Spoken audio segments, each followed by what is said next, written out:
One of the most tragic chapters in human history is the transatlantic slave trade, when at least 12 million enslaved Africans were violently and cruelly uprooted from their homes and sent across the Atlantic Ocean to strange lands. It's thought that as many as 2 million died before they even got there.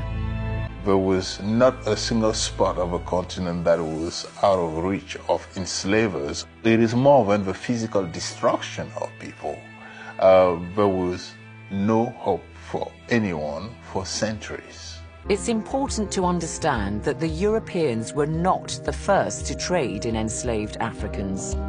The Arabs had engaged in this centuries earlier on a massive scale across the continent, the Indian Ocean, and the Red Sea. Also, Africans themselves had long practiced a form of slavery, using captives from battle as unpaid laborers, soldiers, or domestic servants.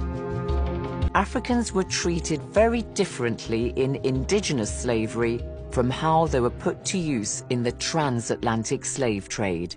The main difference is that people were captive were not sold.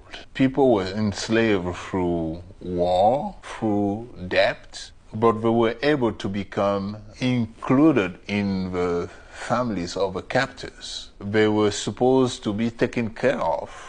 It doesn't mean that they have a wonderful life, but they couldn't be sold to somebody else.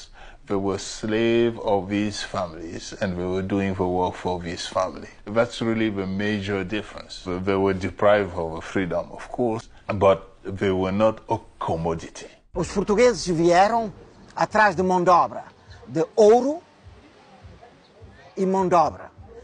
Viram que a mão de obra africana era importante não apenas como comércio, mas como conhecimento.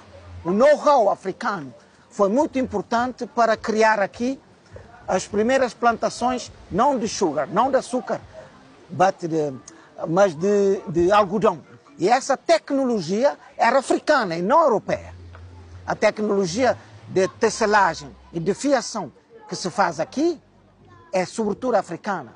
Isto é extremamente importante.